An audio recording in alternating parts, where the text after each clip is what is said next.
मेरा नाम अरुण है। मैं पेश से डॉक्यूमेंट्री फिल्म मेकर हूँ। पिछले कुछ सालों से मैं भारत के अलग अलग इलाकों में घूम घूम कर पुराने लोक कथाओं और रहस्यमयी स्थानों पर फिल्में बना रहा हूँ। इसी सिलसिले में मैं उस छोटे से गांव में भैरवपुर पहुँचा था। उत्तर भारत के एक सुदूर क्षेत्र में बसा धूल से ढका पुराने समय की तरह जीता जागता गांव तक पहुंचने के लिए आखिरी बस दोपहर 3 बजे तक ही मिलती थी। उसके बाद पक्की सड़क खत्म हो जाती थी और मिट्टी का कच्चा रास्ता शुरू हो जाता था। मैं जब बस से उतरा तो सूरज पश्चिम की पहाड़ियों के पीछे डूबने ही वाला था। हल्की ठंडी हवा चल रही थी और आसपास खेतों में खड़े सूखे पेड़ों के बीच कौवों की आवाज़ गूंज रही थी। गांव में दाखिल होते ही सबसे पहले मेरी नज़र एक पुराने कुएं पे पड़ी। गांव के किनारे एक पुराने बरगद के नीचे कुएं के चारों ओर काई जमी थी और ऊपर की दीवार पर कहीं कहीं दरारें भी पड़ी थी। पास ही एक टूटी फूटी दीवार पर बड़े बड़े अक्षरों में लिखा था, सूरज ढलने के बाद कुएं के पास न जाएं। मैंने पास खड़े एक बुजुर्ग से पूछा, बाबा ये चेतावनी क्यों लिखी है? वो मेरी ओर देखकर बोले, बेटा तू शहर का लगता है, यहाँ की बातें समझना तेरे बस की नहीं। ये कुआं पुराना है पर पानी अब भी जिंदा है और जो चीज़ जिंदा है वो बुलाती भी है। उनकी आंखों में अजीब सी चमक थी। मैंने हंसकर कहा, मैं डॉक्यूमेंट्री बनाता हूँ, डरता नहीं हूँ। बाबा मुस्कुराए, मगर वो मुस्कान ऐसी थी जिसमें हंसी कम और डर ज़्यादा था। उन्होंने कहा, डरना तो बाद में समझ आएगा बेटा, अभी तो दिन है। मैंने सोचा शायद गांव की अंधविश्वासी बातें होंगी। शाम तक मैंने गांव के चौपाल पर जाकर सरपंच से मुलाकात की। उन्होंने बताया, यह कुआं सैकड़ों साल पुराना है और लोग अब उसका इस्तेमाल नहीं करते। कुछ लोगों का कहना है कि रात को कुएं से किसी के बोलने की आवाज़ें आती हैं। रात में जब मैं अपने कैमरे और रिकॉर्डिंग सेटअप को चेक कर रहा था तो अचानक बाहर से हल्की सी सरसराहट की आवाज़ सुनाई दी। मैंने खिड़की से झांक कर देखा, कुएं के पास कुछ हिल रहा था। चांदनी में वो चीज़ धुंधली दिख रही थी। मैंने सोचा कोई जानवर होगा, लेकिन जैसे ही वो चीज़ ज़मीन पर लहराई मुझे लगा कि वो किसी इंसान की परछाई है, मगर वहाँ कोई इंसान नहीं था। मैंने जल्दी से दरवाज़ा बंद कर लिया। दिल की धड़कनें तेज हो गई और रात भर नींद भी नहीं आई। अगली सुबह गांव में एक हलचल थी। लोग चौपाल पर इकट्ठे थे, लेकिन किसी ने बताया कि कालू, जो गांव के बच्चों का सबसे शरारती था, रात से गायब है। उसकी माँ रो रो कर बेहोश हो गई है। लोगों का कहना था कि कालू शाम को कुएं के पास खेल रहा था। मैंने सुना तो झट से कैमरा उठाया और वहां पहुंच गया। कुएं के पास मिट्टी पर छोटे छोटे पैरों के निशान थे और फिर अचानक वे निशान कुएं की दीवार के पास आकर गायब हो जाते हैं, जैसे ज़मीन ने ही उसे निगल लिया हो। मैंने कुएं में झांका, अंधेरा था, सिर्फ नीचे से पानी की चमक दिखाई दे रही थी, पर मुझे लगा जैसे कोई नीचे से ऊपर देख रहा हो। मुझे याद है उस वक्त मेरे हाथ कांपने लगे थे। मैंने कैमरा चालू किया और कुएं की कुछ तस्वीरें ली। तस्वीरों में कुछ खास नहीं दिखा, बस काई लगी दीवार और पानी का धुंधलापन। लेकिन जब मैंने रात को वो फुटेज लैपटॉप पर देखा तो मैं ठिठक गया। मेरे रोंगटे खड़े हो गए और पसीना आने लगा। फ्रेम में जब मैं कुएं में झांक रहा था तब वहाँ मेरी परछाई तो थी ही, लेकिन उसके पीछे एक दूसरी परछाई भी थी। वो मुझ जैसी नहीं थी। उसके बाल लंबे थे और चेहरा कुछ झुका हुआ था। और जैसे ही कैमरे का एंगल थोड़ा बदला, वो परछाई मुस्कुराई, धीमी, ठंडी और भयानक मुस्कान के साथ। मेरे गले से आवाज़ नहीं निकली। मैंने वीडियो बार बार देखा, लेकिन हर बार वो परछाई वैसी ही दिख रही थी। मैंने अगले दिन गांव वालों को दिखाया, पर किसी ने यकीन नहीं किया, बल्कि सबने कहा तू कुएं के पास गया, अब तेरा पीछा वो कभी नहीं छोड़ेगा। मैंने सोचा ये लोग अंधविश्वासी हैं, मैं तो वैज्ञानिक सोच वाला आदमी हूँ। लेकिन रात होते होते सब कुछ बदल गया। उस दिन गांव में तेज आंधी चली, बूंदें गिरने लगी, बिजली कड़कने लगी। मैंने एक कमरे में खिड़की बंद कर ली। तभी पीछे से किसी के कदमों की आवाज़ आई, धीरे धीरे पास आती हुई। कौन है? मैंने आवाज़ दी, लेकिन कोई जवाब नहीं आया। अचानक खिड़की के बाहर एक ठंडी हवा का झोंका आया और मेरी मेज पर रखा कैमरा अपने आप चालू हो गया। लेंस सीधा मेरी ओर था। मैंने उसे बंद करने को हाथ बढ़ाया, लेकिन स्क्रीन पर जो दिखा उसने मुझे जड़ से झकझोर दिया। स्क्रीन पर मैं था, मगर मेरे पीछे धुंधली परछाई। मैं खड़ा था। उसके होंठों से खून टपक रहा था और वो फुसफुसा रहा था, कुएं में जाओ, वहां सच्चाई है। मैं पीछे मुड़ा, पर वहां कोई नहीं था, बस हवा थी और बरगद के पत्तों की सिरसिराहट। उस रात नींद तो क्या, होश तक नहीं थी। मैंने तय किया, कल मैं इस कुएं का सच जानकर रहूंगा, चाहे जो भी हो। अगले दिन सुबह मैं जल्दी उठ गया। रात की घटनाएं अब भी मेरे जहन में घूम रही थी। मैं जानता था कि जो कुछ मैंने देखा वो कोई भ्रम नहीं था। कुछ तो है जो उस कुएं के अंदर छिपा है, कोई सच जो अभी तक किसी ने उजागर नहीं किया। मैं कैमरा लेकर बाहर निकला। आसमान में हल्की धुंध थी। गांव के बच्चे कहीं नजर नहीं आ रहे थे और औरतें अपने घरों में दरवाजे बंद किए पड़ी हुई थी, जैसे पूरे गांव पर किसी डर की परछाई छाई हुई हो।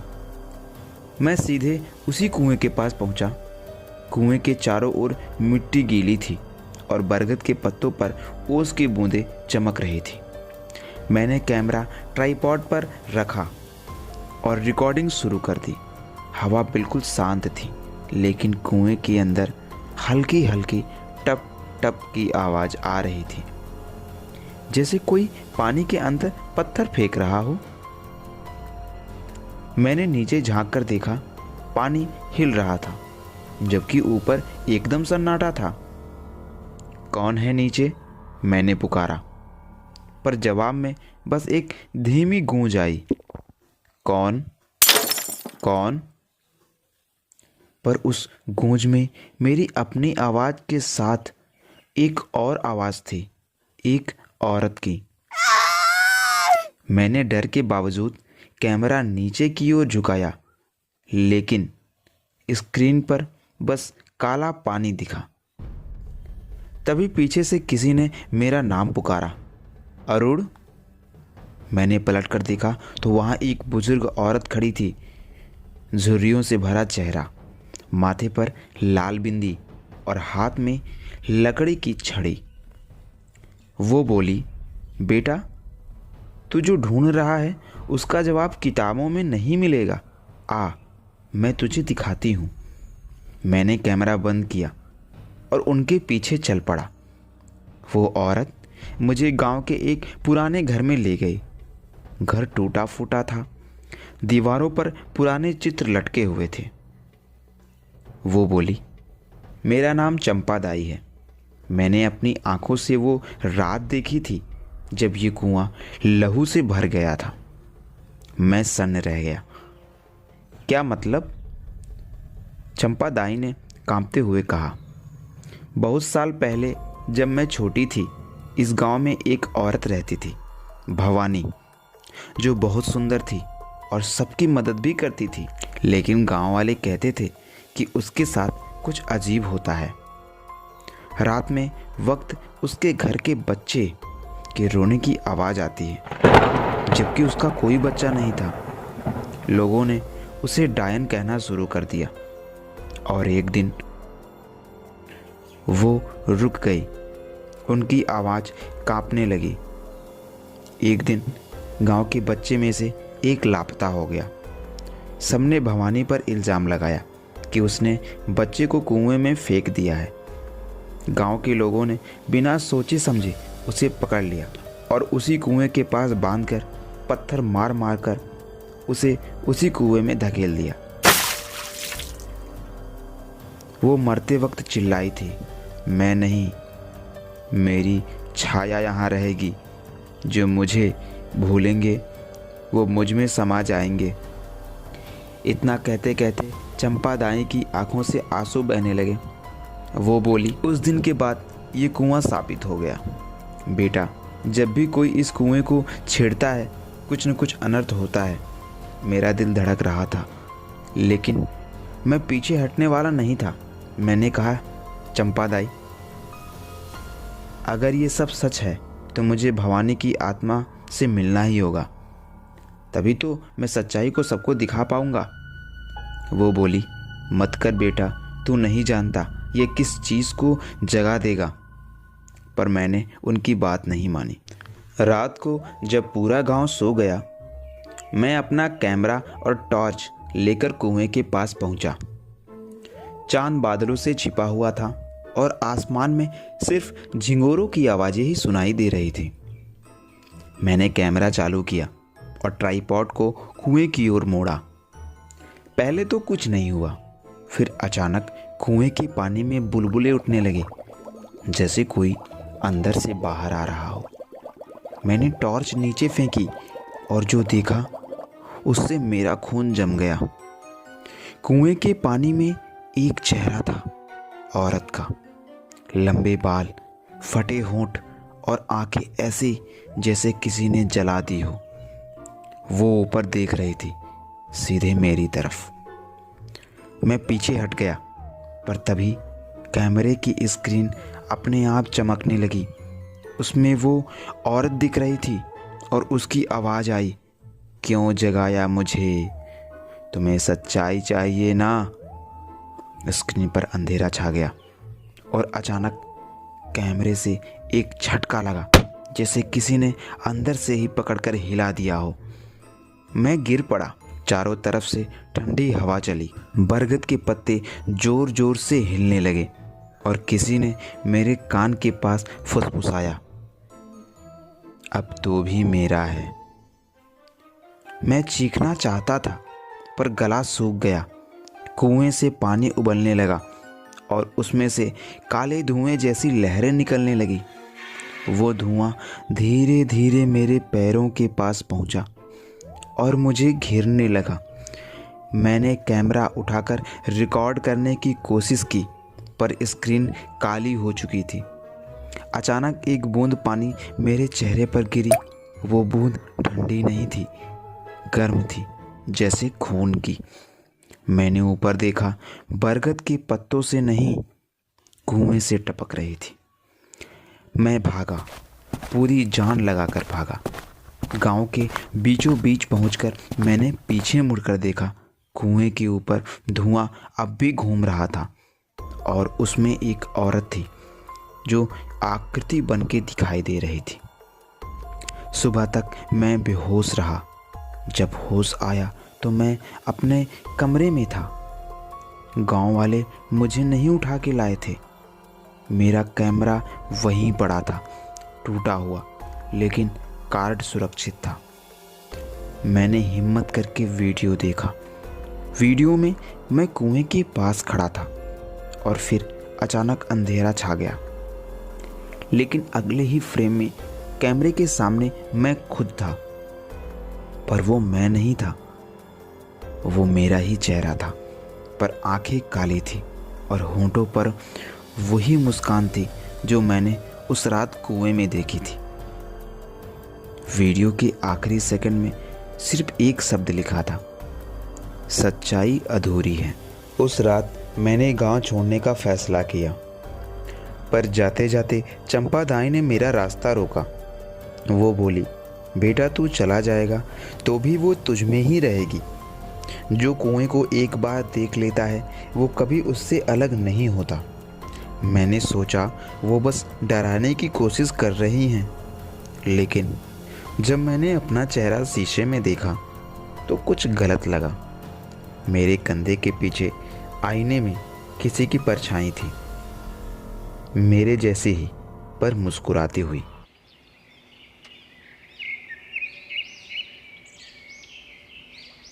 उस रात के बाद मेरी ज़िंदगी बदल गई थी। मैंने कई बार कोशिश की कि सब कुछ भूल जाऊं, उस कुएं को, उस औरत के चेहरे को, उस आवाज़ को जो हर रात मेरे कानों में गूंजती थी, अब तू भी मेरा है। मैंने गांव छोड़ने की ठान ली थी। सुबह बस से निकलना था, पर जाने क्यों मेरे भीतर कुछ था जो कह रहा था, अगर अब तू गया तो ये रहस्य हमेशा अधूरा रहेगा। रात के लगभग 12 बज रहे थे। आसमान में बादल छाए हुए थे, चांद पूरी तरह गायब। मैंने टॉर्च, रस्सी और कैमरा उठाया और एक बार फिर उस कुएं की ओर चल पड़ा। गांव सो चुका था, सिवाय कुछ कुत्तों के भौंकने की आवाज़ के। बरगद का पेड़ हवा में झूल रहा था और पत्तों के बीच से ऐसा लगता था जैसे कोई निगरानी कर रहा हो। कुएं के पास पहुंचते ही मुझे एक ठंडी हवा का झोंका महसूस हुआ। ऐसा लगा जैसे किसी ने मेरे कंधे पर हाथ रख दिया हो। मैंने पलटकर देखा, वहाँ कोई नहीं था। मैंने धीरे धीरे रस्सी कुएं में डाली और उतरना शुरू किया। पानी बहुत नीचे था, लेकिन दीवारें नम और चिकनी थी। नीचे उतरते उतरते मेरे हाथ फिसले और मैं लगभग गिर पड़ा। टॉर्च हाथ से छूटकर नीचे जा गिरी और उसी रोशनी में मैंने देखा कुएं के अंदर की दीवार हाथों से भरा हुआ था। लगभग सैकड़ों बार कोई बाहर निकलने की कोशिश कर रहा हो।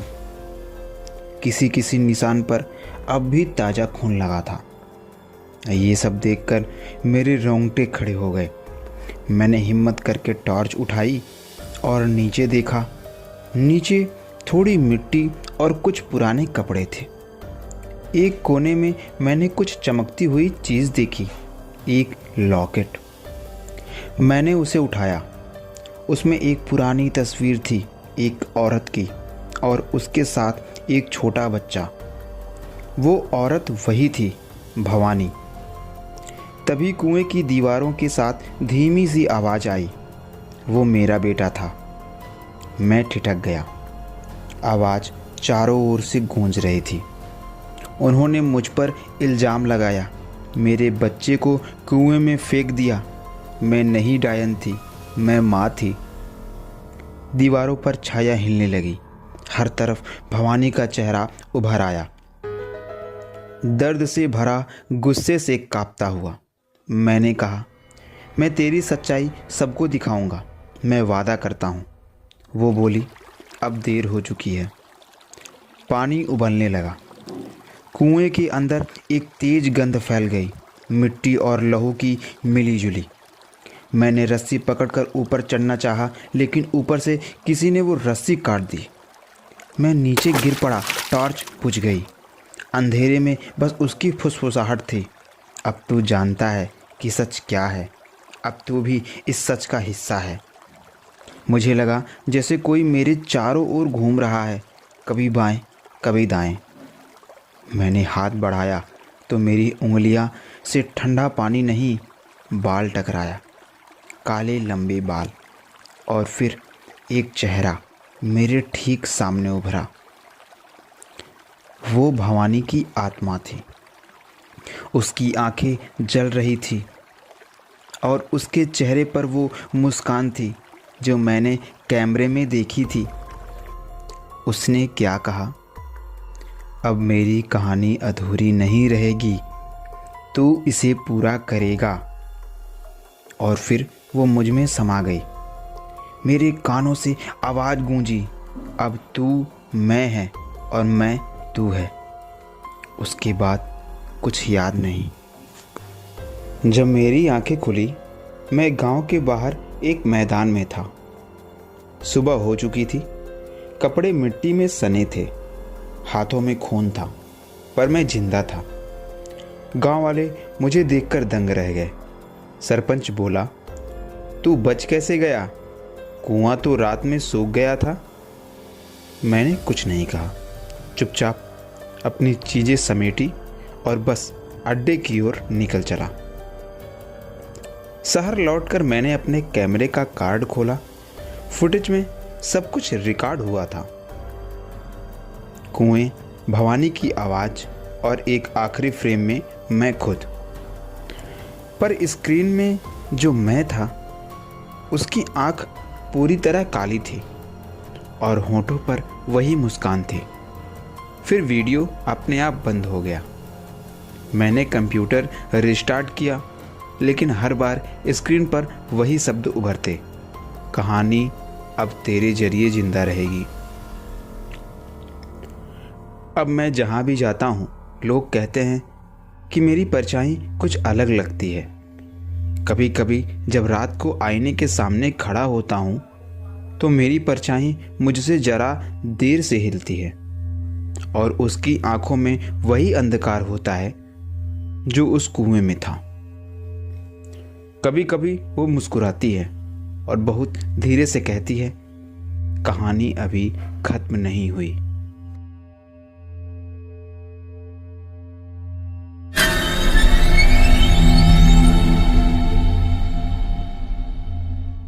अगला भाग कल अपलोड होगा। तब तक के लिए चैनल को सब्सक्राइब और वीडियो को लाइक ज़रूर से करिए। मिलते हैं दूसरे भाग के साथ।